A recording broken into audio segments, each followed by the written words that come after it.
জামাত ইসলামের সঙ্গে সবসময় আপনারা ট্যাগ করেন না। আপনি সংবিধান পরিবর্তন করবেন, what is your authority? Election কমিশনকে নতুন করে সাজাতে হবে, জুডিশিয়ারিকে আপনার পরিবর্তন করতে হবে, এগুলোর কোনো বিকল্প নাই। কিন্তু এটা না হলে ইলেকশনও সুষ্ঠু হবে না। ভারত সবসময় আওয়ামী লীগের পারসেপশন জানতে চেয়েছে, আমাদের কি পারসেপশন সেটা তারা জানার চেষ্টা করে। জনগণের এই বিশাল জনগোষ্ঠী আজকে ভারতের বিরুদ্ধে প্রকাশ্যে কথা বলছে। আমরা স্টেবিলিটি চাইবো এবং আমরা এই সরকারকে ততক্ষণই সমর্থন দেব যতক্ষণ এই সরকার জনগণের সঙ্গে থাকবে, পক্ষে থাকবে। সঙ্গে তারা একবার মাত্র বোধহয় কয়েকটা দলের সঙ্গে বসেছেন, তাও একটা সুনির্দিষ্ট ইস্যু নিয়ে, সেটা হচ্ছে 15ই আগস্টের ব্যাপারে বসেছিলেন। আমরা কিন্তু তাদেরকে তখনই খুব স্পষ্ট করে বলেছিলাম যে আপনাদের সামগ্রিক পলিটিক্যাল ইস্যুগুলি নিয়ে বসতে হবে। মেইন ইস্যু হচ্ছে যে আপনি কবে ইলেকশন করবেন। এর জন্য আমরা গত কয়েকদিন ধরে আমি বলছিলাম একটা রোড ম্যাপ দেওয়া দরকার তাদের। আমাদের লোকেরা মাঝে মাঝে জিজ্ঞেস করে যে বিএনপির সাথে আমরা আবার জোটে যাব কিনা। আপনারা কি মনে করেন, যাওয়া দরকার? এগুলো আমরা সবাই চোখের সামনে দেখছি না। আজকে যদি একজন রিক্সাওয়ালাকে জিজ্ঞেস করা হয়, ভাই তুমি বলো তো এদেশে নির্বাচনটা কখন হওয়া উচিত, সেও একটা জবাব দিবে না? এখন সবাই কিন্তু সচেতন, কিন্তু আবার অস্থিরতা আবার শুরু হয়ে গেছে। এই গত পরশুদিন আবার ওনারা নির্বাচনের রোড ম্যাপ চেয়ে বসে। একটা বিষয়ে সবাই জানতে আগ্রহী, কখন আমাদের সরকার বিদায় নেবে।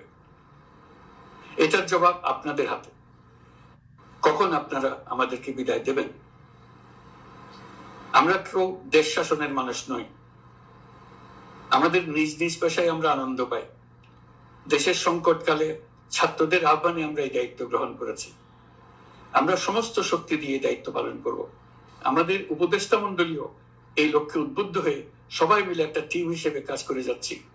কখন নির্বাচন হবে সেটা সম্পূর্ণ রাজনৈতিক সিদ্ধান্ত, আমাদের সিদ্ধান্ত নয়। দেশবাসীকে ঠিক করতে হবে আপনারা কখন আমাদেরকে ছেড়ে দেবেন।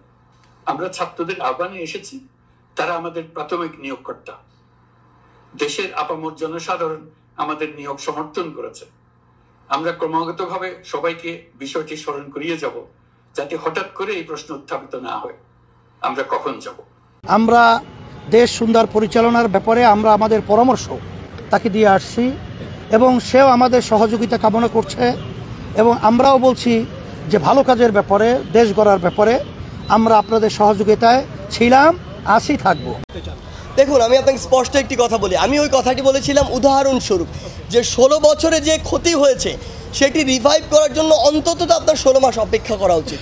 সেই জায়গা থেকে এটি একটি মেটাফোর।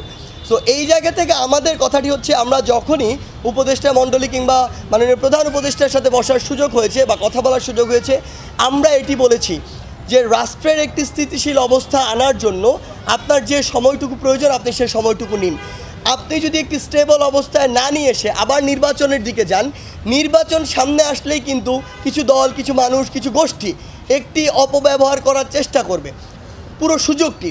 সেই জায়গা থেকে আপনি যখন মনে করবেন আসলে যে আপনি জনগণের দ্বারা নির্বাচনের মাধ্যমে জনগণের প্রতিনিধি নির্বাচিত করে সংসদে নতুন একটি সরকার আনতে পারবেন, ওই মুহূর্তে আপনি একটি নতুন করে আপনার এই অন্তর্বর্তীকালীন সরকার মেয়াদ শেষ করে নতুন করে নির্বাচনের দিকে যাবেন। সো এটি আসলে ডিপেন্ড করে। আমি বিশ্বাস করি আমরা যদি সকলে আমাদের জায়গা থেকে সহযোগিতা করি, তাহলে এটা আশা করি দ্রুততম সময়ে সম্ভব।